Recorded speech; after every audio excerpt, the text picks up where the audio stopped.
খরার মৌসুমে আমি আপনাকে পানি দিব না, কিন্তু বন্যার সময় পানি দিয়ে ভাসায় ফেলবো। আপনার দেশের প্রত্যেকটা নির্বাচনে আমার দেশের হস্তক্ষেপ থাকবে। পিলখানা বিদ্রোহ হওয়ার পরে শেখ হাসিনার নিজের দেশের সেনাবাহিনীর যতই তার বিরুদ্ধে যাওয়ার প্রবণতা থাকুক, আমার দেশের প্যারাট্রুপাররা চারদিক থেকে বাংলাদেশ ঘিরে রাখবে, যাতে শেখ হাসিনাকে কেউ কোনো কিছু করতে না পারে। এইরকম আরো অনেক কাণ্ডকীর্তি বা বলতে পারেন কুকীর্তি ভারতের দ্বারা সংঘটিত হয়েছে গত 15 বছরেরও বেশি সময় ধরে। বাংলাদেশের নির্বাচনগুলোতে ভারতের হস্তক্ষেপ, 2009 সালের পিলখানা বিদ্রোহ পরবর্তী ভারতের ভূমিকা, আর পানি নিয়ে করা ভারতের এতদিনের কূটনীতি, এই সবগুলো ব্যাপার নিয়ে আমি আজকের ভিডিওতে আলোচনা করার চেষ্টা করব। তো চলুন শুরু করা যাক। এইবার আসি বিডিআর বিদ্রোহের সময় ভারতের ভূমিকা কি ছিল এই ব্যাপারটা নিয়ে কথা বলতে। scroll.in এর 25 জুলাইয়ের একটা রিপোর্টে কিন্তু এইটার একটা খুবই রোমহর্ষক বর্ণনা উঠে আসছে। তো বিদ্রোহটা শুরু হয়েছিল কবে? 2009 সালের 25শে ফেব্রুয়ারি। 26শে ফেব্রুয়ারি ভারতীয় সময় বিকাল 5টায় ইমার্জেন্সি কোড অ্যাক্টিভেট করে প্যারাশুট রেজিমেন্টের 6ষ্ঠ ব্যাটালিয়নকে স্পিয়ারহেড ডিউটিতে মোতায়েন করা হয়। আচ্ছা, স্পিয়ারহেড ডিউটি মানে কি? বল্লমের আগা যেরকম একদম সবার সামনে থাকে, স্পিয়ার বল্লমের আগা, তেমনি যুদ্ধের সময় একদম সামনের সারিতে আক্রমণের জন্য যে সৈন্যরা থাকে তাদেরকে কিন্তু স্পিয়ারহেড বলে। আর এইখানে স্পিয়ারহেড বানানো হয়েছিল একটা প্যারাশুট রেজিমেন্টের ব্যাটালিয়নকে। খেয়াল করেন, এরা সবাই প্যারাট্রুপার, প্যারাশুট নিয়ে উপর থেকে আকাশ থেকে নামতে পারে। ইন্ডিয়া তখন আস্তে আস্তে রেডি হইতেছিল বাংলাদেশের আর্মি যাতে শেখ হাসিনাকে সরায় নিজেরা ক্ষমতায় বসতে না পারে। সন্ধ্যা 7:30টার দিকে 1000 প্যারাট্রুপারকে পশ্চিমবঙ্গের কলাইকুণ্ডা এয়ারফোর্স স্টেশনে জড়ো করা হয়। মেজর কমলদীপ সিং সান্ধুর ভাষ্যমতে সেইখানে তাদের কমান্ডিং অফিসার তাদেরকে বলেন, ঢাকায় বিডিআর বাহিনী বিদ্রোহ করে সেনা অফিসারদের পরিবার সহ মেরে ফেলেছে। প্রতিরক্ষা মন্ত্রণালয়ের দায়িত্বে থাকা নতুন প্রধানমন্ত্রী শেখ হাসিনা আতঙ্কিত অবস্থায় আছেন এবং বাংলাদেশ আর্মিকে ভরসা করতে পারছেন না। তিনি ভারতের সাহায্য চেয়েছেন, আর এ কারণেই আমরা আজকে এখানে এসেছি। আমরা আদেশের অপেক্ষায় আছি এবং ঢাকায় ল্যান্ড করার পর যে কোনো সম্ভাব্য ঘটনার জন্য প্রস্তুত আছে। বলে রাখা ভালো, হাসিনা কিন্তু এই বিদ্রোহের পরে সাথে সাথে তার কাকাবাবু প্রণব মুখার্জিকে এই ঘটনা জানান। প্রণব মুখার্জি ভারতের তখনকার অর্থমন্ত্রী ছিলেন। ঢাকা থেকে এই এসওএস পাওয়ার পরেই কিন্তু পশ্চিমবঙ্গের কলাইকুণ্ডা, আসামের জোরহাট এবং ত্রিপুরার আগরতলায় প্যারাট্রুপারদের জড়ো করা হয়। ব্রিটিশ, আমেরিকান, জাপানিজ এবং চাইনিজ কূটনীতিকদের সাথে যোগাযোগ করে হাসিনার পক্ষে লবিং করার কাজ শুরু করেন ভারতের তৎকালীন ফরেন সেক্রেটারি শিবশঙ্কর মেনন। ভারতের প্ল্যান ছিল 3 দিক থেকে বাংলাদেশের মধ্যে ঢুইকা জিয়া আন্তর্জাতিক বিমানবন্দর আর তেজগাঁও বিমানবন্দরের দখল ওরা নিবে, তারপর গণভবনে ঢুইকা শেখ হাসিনাকে ওরা সরায় ফেলবে। বাংলাদেশ সেনাবাহিনী তখন কি ভূমিকা নিবে এইটা নিয়ে ভারতের মধ্যে দ্বিধাদ্বন্দ্ব ছিল। তবে ভারত অ্যামুনিশন ডিস্ট্রিবিউট করে আর পরিকল্পনা করে বাংলাদেশ সেনাবাহিনী যদি শেখ হাসিনার পক্ষে না থাকে তাহলে তাদের এগেইনস্টে ভারত নিজে লড়াই করবে। আর এই লড়াই যদি শুরু হয়, ভারত থেকে আরো রিইনফোর্সমেন্ট পাঠানো হবে। সেনাপ্রধান জেনারেল মইনু আহমদের উপর তখন চাপ ছিল পিলখানায় কোনো সৈন্য না পাঠানোর জন্য, আর সৈন্য পাঠানো হলে 1 ঘন্টার মধ্যে ভারতীয় প্যারাট্রুপাররা বাংলাদেশে ল্যান্ড করবে। আর ভারত এটা একদমই লাভ করতেছিল না, দরকার পড়লে ওরা আসলে এই কাজটা করতো। এই তথ্য দিয়েছেন তৎকালীন ফরেন সেক্রেটারি এবং বর্তমান ফরেন অ্যাডভাইজার তৌহিদ হোসেন। ভারতের একজন টপ অফিসিয়াল এটা স্বীকার করছিলেন। এই যে ভারতকে দিয়ে হুমকি দেওয়ার মাধ্যমে বাংলাদেশ সেনাবাহিনীকে চুপ করা দেওয়া, এইটার মাধ্যমে শেখ হাসিনা তার আলটিমেট পাওয়ারটা পাইছিল। কোনো ধরনের প্রেসারের ভয় ছাড়াই বাংলাদেশ সেনাবাহিনী সহ সব জায়গায় বিরোধীদেরকে দমন করার যে বড় একটা গ্রিন সিগন্যাল, এইটার পিছনে ভারতের একটা বড় ছায়া আছে। একটু টাইম ট্রাভেল করে আমি আপনাদেরকে 2008 সালে নিয়ে যাই। ওই সময় সেনা সমর্থিত 111 সরকারের অধীনে একটা সংসদ নির্বাচন হয়েছিল। ছবি সহ ভোটার আইডি কার্ড বানায় 2 বছর মেয়াদী একটা অরাজনৈতিক সরকারের অধীনে নতুন ধরনের এই যে একটা নির্বাচন আসতেছিল, এইটা নিয়ে সারা বাংলাদেশে একটা ফেস্টিভ ভাইব ছিল। মানুষজনের মধ্যে অনেক উৎসাহ উদ্দীপনা দেখা যাইতেছিল। কিন্তু এই নির্বাচনে যে ভারত দিল্লি থেকে ব্যাপক কলকাঠি নাড়তেছে, এই ব্যাপারটা তখন জনগণের সামনে আসে নাই। এই বিষয়টা কিন্তু ভারতের সাবেক রাষ্ট্রপতি প্রণব মুখার্জির আত্মজীবনী দ্য কোয়ালিশন ইয়ার্সে উঠে আসে, যেটা 2017 সালের অক্টোবরে প্রকাশিত। ইন্ডিয়াতে কিন্তু তখন কংগ্রেস সরকার ক্ষমতায়। প্রণব মুখার্জি ছিলেন পররাষ্ট্রমন্ত্রী। তখন বাংলাদেশের সেনা প্রধান কে ছিল? General Moeen U Ahmed. এই নির্বাচনের ঠিক 10 মাস আগে উনি ভারতে রাষ্ট্রীয় একটা সফরে জানেন। ওইখানে যে প্রণব মুখার্জির সঙ্গে দেখা করেন। প্রণব মুখার্জি যেটা বলতেছেন, শেখ হাসিনা ছাড়া পেলে এই জেনারেল মঈন ইউ আহমেদকে বরখাস্ত করে দিবেন, এইটা ভাইবা মইনুল আহমেদ নিজে একটু উদ্বিগ্ন ছিলেন, কিন্তু আমি নিজে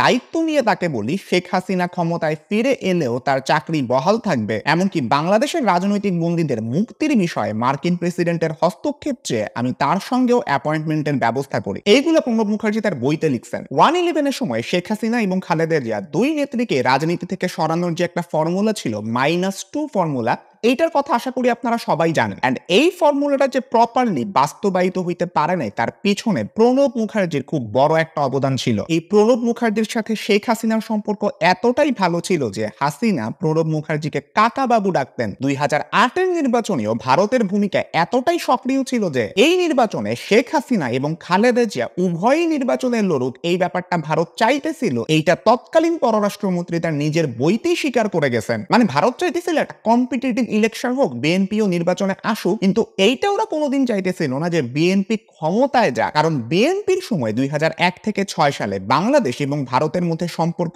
একেবারে তলানিতে যা ঠেকছিল। খালেদা জিয়ার দ্বিতীয় মেয়াদে অর্থাৎ 2001 থেকে 6 সালে ঢাকায় ভারতীয় একজন হাই কমিশনার ছিলেন যার নাম হইতেছে ভিনা সিকরি। 2023 সালে উনি বিবিসিকে বলেন, এটা কোনো গোপন কথা নয় যে সে সময় দিল্লি এবং ঢাকার সম্পর্ক একেবারে তলানিতে গিয়ে ঠেকেছিল।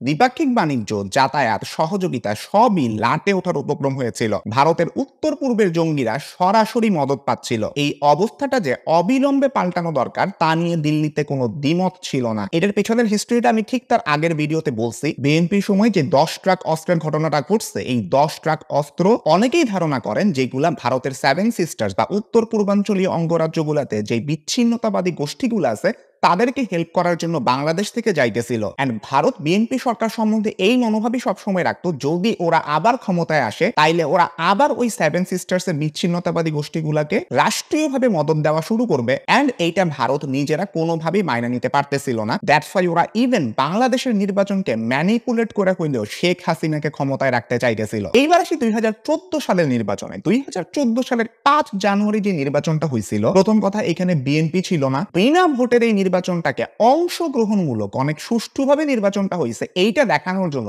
ভারতের প্রচন্ড দৌড়ঝাঁপ ছিল। ভারতের তৎকালীন পররাষ্ট্র সচিব সুজাতা সিং 2013 সালের 4 ডিসেম্বর মাত্র 24 ঘন্টার সংক্ষিপ্ত একটা সফরে একে একে প্রধানমন্ত্রী শেখ হাসিনা, তৎকালীন বিরোধী নেত্রী খালেদা জিয়া এবং জাতীয় পার্টির চেয়ারম্যান জেনারেল হুসেইন মোহাম্মদ এরশাদের সঙ্গে আলাদা আলাদা বৈঠক করেন। ওই সফরের আগে কিন্তু প্রধান বিরোধী দল বিএনপি জানাই দিয়েছিল তারা নির্বাচনের মধ্যে যাবে না। এর জাতীয় পার্টিও বলছিল যে আমরা নির্বাচনে যাব না। ভারত আর বাংলাদেশের তখনকার গণমাধ্যমে এইটা লেখালেখি হয়েছিল জাতীয় পার্টিকে চাপ দিয়ে নির্বাচনে নিয়ে আসতে এবং এই নির্বাচনকে একটা গ্রহণযোগ্য চেহারা দিতেই সুজাতা সিং জেনারেল এরশাদের সঙ্গে দেখা করেন। এরশাদ নিজেও কিন্তু সেই রকমই ইঙ্গিত দিয়েছিলেন। প্রথমে তিনি অনুরোধে রাজি না হইলেও পরবর্তীতে সরকারের চাপে নির্বাচনে আসতে বাধ্য হন। তখন জাতীয় পার্টি বিরোধী দলের ভূমিকা নেয়, যাদেরকে গৃহপালিত বিরোধী দল বলে মক করা হইতো। ভারত এটাই মনে করছিল জাতীয় পার্টিকে যদি নির্বাচনে নিয়ে আসতে পারে তাইলে নির্বাচনটাকে একটা রিজনেবল নির্বাচন বলে হয়তো আমি সামনে তুইলা ধরতে পারবো আর নির্বাচনটাকে ক্রেডিবিলিটি পাবে। এখানে বলে রাখা ভালো 2014 সালের এই নির্বাচনটা কিন্তু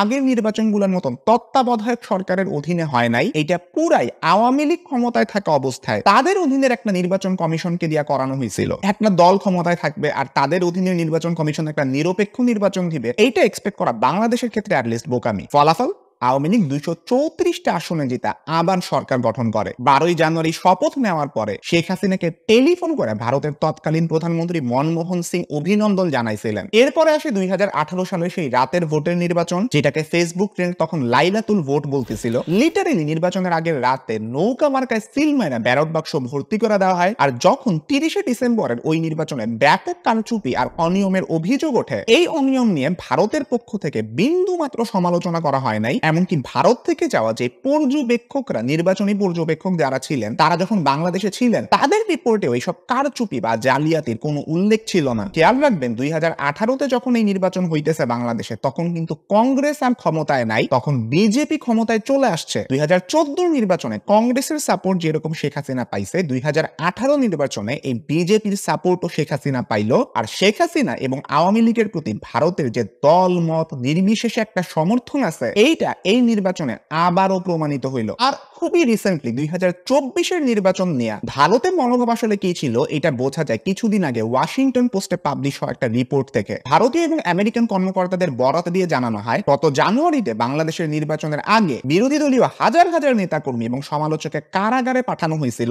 শেখ হাসিনার এই কাজের সমালোচনা করছিল মার্কিন কূটনীতিকরা। এখন এরকম অনেকগুলো ঘটনা যখন ঘটছে তখন যুক্তরাষ্ট্রের কর্মকর্তাদের সাথে ভারতীয় কর্মকর্তারা সিরিজ বৈঠক করে এন্ড ভারতীয় কর্মকর্তারা ইউএস এর কর্মকর্তাদের কাছে এই দাবি জানায় যে দেখেন আপনারা যে গণতন্ত্রপন্থী বিবৃতি দিতেছেন বাংলাদেশ ইস্যুতে এইটা আপনারা কমায়া দেন। ভারতীয় কর্মকর্তারা এইটা লজিক দেখানো শুরু করেন যদি উন্মুক্ত নির্বাচনের মাধ্যমে বিরোধীদের ক্ষমতা লাভের সুযোগ করে দেওয়া হয় তাহলে ভারতের জাতীয় নিরাপত্তার জন্য হুমকি স্বরূপ ইসলামপন্থী গোষ্ঠীগুলোর প্রজনন ক্ষেত্র হয়ে উঠবে বাংলাদেশ। বাংলাদেশ ইস্যুতে আলোচনা করার জন্য গত বছরের নভেম্বর মাসে ভারতীয় পররাষ্ট্রমন্ত্রী এস জয়শঙ্কর, প্রতিরক্ষামন্ত্রী রাজনাথ সিং নয়াদিল্লিতে মার্কিন পররাষ্ট্রমন্ত্রী অ্যান্টনি ব্লিংকেন এবং প্রতিরক্ষামন্ত্রী লয়েড অস্টিনের সাথে বৈঠক করছিলেন। ভারতের জাতীয় নিরাপত্তা উপদেষ্টা অজিত দোভালও সেই সময় ওয়াশিংটন সফরে বাংলাদেশ বিষয়ে যুক্তরাষ্ট্রের শীর্ষ কর্মকর্তাদের সাথে আলোচনায় গুরুত্বপূর্ণ ভূমিকা পালন করেন বলে জানিয়েছিলেন মার্কিন এক কর্মকর্তা। এতক্ষণ ধরে এতগুলো আলোচনা করে আমি আপনাদের সামনে এইটাই প্রুফ করার চেষ্টা করতেছি প্রত্যেকটা নির্বাচনে ইন্ডিয়ার ইনফ্লুয়েন্স কতটা বড় ছিল বাংলাদেশের উপরে। লাস্ট কোনো একটা নির্বাচন বাদ নাই যেখানে ইন্ডিয়া কোনো ইনফ্লুয়েন্স ঘটায় নাই। এইবার চলেন আপনাদেরকে বোঝাই পানি বন্টন নিয়ে বাংলাদেশের সাথে ভারতের যে সমস্যাটা এই ব্যাপারে। বাংলাদেশ আর ভারত দুই দেশের ভিতর দিয়েই গেছে এইরকম আন্তঃসীমান্ত নদী আছে 54টা। ফারাক্কাতে বাঁধ দেওয়ার কারণে বাংলাদেশে যে পানির প্রবাহ কমছে এইটা সুরাহা করার জন্য 1996 সালে কিন্তু গঙ্গা নদীর পানি বন্টন চুক্তি হয়, যেটা অনেক রিসার্চ পেপারও দেখাইছে ওই পানি বন্টন চুক্তি অনুযায়ী বাংলাদেশের যে ন্যায্য হিস্সার পানিটা আছে এটা বাংলাদেশ পাইতেছে না। তিস্তা নদীর ব্যাপারে আপনি আসেন 2011 সালে সব প্রস্তুতি শেষ, তিস্তা চুক্তি হয়ে যাবে। এই সময়ে পশ্চিমবঙ্গের মমতা বন্দ্যোপাধ্যায়ের বিরোধিতার কারণে চুক্তিটা কিন্তু এক দশকেরও বেশি সময় ধরে হইতে পারে নাই। 2022 সালে বিবিসিকে ডক্টর আইনুল নিশাত বলেন দ্বিপাক্ষিক আলোচনায় দুই পক্ষের দেয়া নেয়ার যে বিষয় থাকে সেখানে ভারত তাদের প্রত্যাশার সবই পেয়ে গেছে, ফলে নদীর পানি বন্টনে ভারতের আগ্রহ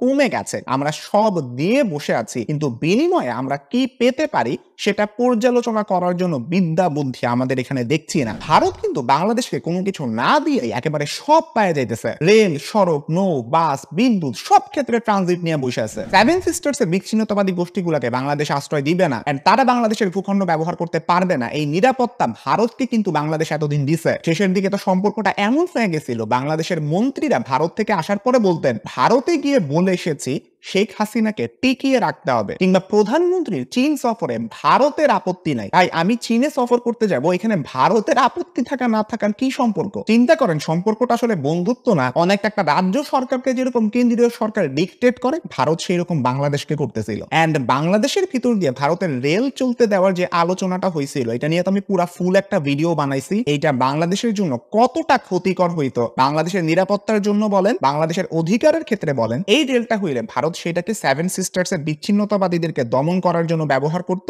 ইভেন চায়নার সাথে যদি কোনো কারণে ঝামেলা লাগতো এইটাও সম্ভাবনা ছিল চীন তখন বাংলাদেশের ভিতরে অ্যাটাক করে এই রেল নেটওয়ার্কটাকে বন্ধ করার চেষ্টা করতো যাতে ভারত এটাকে ইউজ করতে না পারে। বাংলাদেশের সার্বভৌমত্বের জন্য কতটা ভয়ঙ্কর একবার চিন্তা করেন। ট্রানজিটের ব্যাপার তো বাদ দিলাম, যখন কোটা আন্দোলন চলতেছিল এর মাঝখানে হঠাৎ করে শেখ হাসিনা সরকার কি করছে, মংলা বন্দরের টার্মিনাল পরিচালনার দায়িত্বটা ভারতের হাতে দিয়ে দিছে। এইটা কিন্তু ভারতের জন্য খুবই গুরুত্বপূর্ণ ছিল, কারণ তারা ইরানের চাবাহার পোর্টকে নিছে, মায়ানমারের সিত্তে পোর্টকে নিছে এন্ড তারপরে বিদেশি বন্দর পরিচালনায় তৃতীয় সফল প্রচেষ্টা হিসেবে বাংলাদেশের দ্বিতীয় বৃহত্তম সমুদ্র বন্দর মংলা পরিচালনার দায়িত্ব ভারত পাইছিল। এই সব কিছুতে দেখেন ভারত শুধু আমাদের কাছ থেকে নিয়েই গেছে, আমরা কতটুকু ভারতের কাছ থেকে পাইলাম এটা কিন্তু ভারতের দেখার বিষয় ছিল না। আজকের এই ভিডিওটা যদি সামারি করি, মিডিয়ার বিদ্রোহ বলেন, বাংলাদেশের প্রত্যেকটা নির্বাচনের উপরে ইনফ্লুয়েন্স করা বলেন, এবং তৃতীয়ত পানি নিয়ে বাংলাদেশের সাথে অন্যায্য যে কাজগুলো ভারত এতদিন পর্যন্ত করছে এই সবগুলা ব্যাপারকে